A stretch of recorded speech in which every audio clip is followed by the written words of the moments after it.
Hi guys, welcome back to the channel and welcome back to another Final Fantasy tips and tricks video. I hope you're all keeping healthy and safe out there.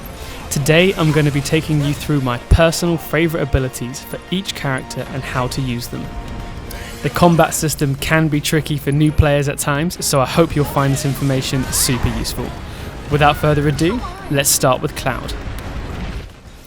Aside from Focus Thrust, which is one of the first abilities you'll learn, hopefully, Triple Slash is an incredibly effective basic ability you can use.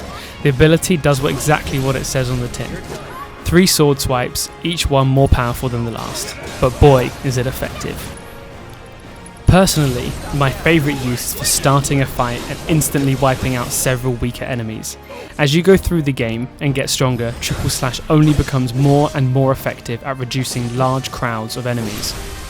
Another use is simply inflicting huge damage on a staggered enemy, making it a good replacement for Infinity's End, which requires 2 ATB bars to use rather than just 1. Finishing off an enemy with Triple Slash is slick and quick and a great way to finish off tougher enemies.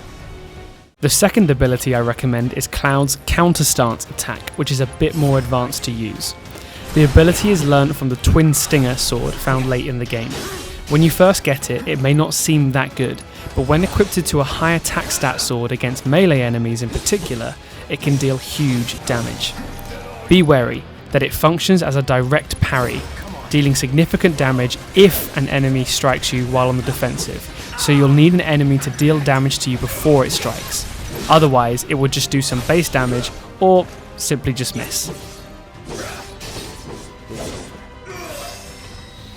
For Tifa, the most obvious ability to go for is Overpower, which is learnt with Tifa's Metal Knuckles gloves. It raises the stagger gauge of enemies and puts weaker opponents off balance immediately, as well as being able to deal huge damage. Once learnt to proficiency, follow-up attack combos can also be used to make it even more deadly. I suggest you combine this with First Strike materia, which when leveled out, provides a significant boost to Tifa's ATB gauge as soon as a fight starts, which allows you to make short work of enemies, particularly those in crowds.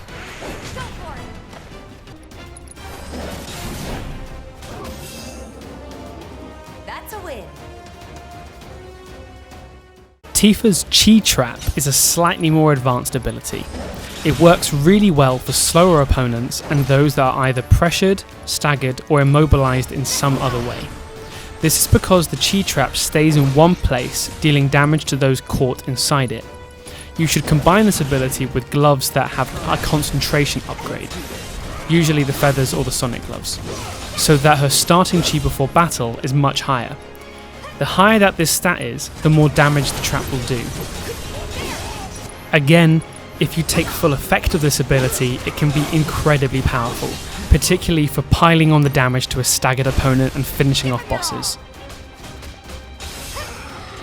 If you're using Barret as a tank, which you most definitely should be, then Lifesaver is by far his most effective ability. It takes all the damage that your opponents receive from enemies and basically piles it onto him. This ability is probably at its most effective in either a boss fight or in a group of enemies that you're finding really hard to take down, and that probably deal huge amount of damage to you as well.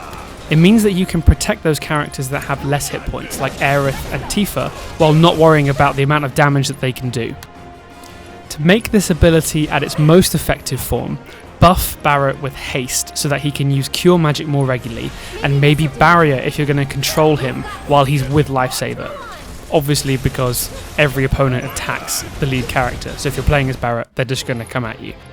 Having a character with the Item Master materia, particularly in a boss fight so you can just keep healing Barret, might also be a good idea. Like I said, it works really well, particularly with a battle system where the opponents just attack the controlled character, which means that the other characters can just get on with it without fearing taking any damage. Smackdown, which is an ability learnt with Barret's Wrecking Ball arm, is possibly his most effective attacking ability. Again, it's an ability that just does what it says on the tin, a huge amount of damage in a wide area. The particular benefit here is twofold. One, that Barret has a high attack power anyway, and 2, it's extremely good at dealing huge damage to medium to weaker enemies. One of the biggest problems with the ranged characters in this game is that they're quite vulnerable to melee attacks, so by having Wrecking Ball and using it regularly, you can bat away any of those that try and chase you while you're playing as Barret. For Aerith, Arcane Ward is the first ability you'll learn and is definitely the best, and its power only further makes Aerith the most OP character in the game. Attack spells are cast twice from within the area that's cast. This is huge because it effectively halves the time taken for these spells to be cast and the ATB required to use them. It also extends to any other character as long as they're within the cast of the circle. If you can build Aerith to simply be a super attacking mage, then this should be a staple of nearly every fight you have, since it can make short work of literally anyone.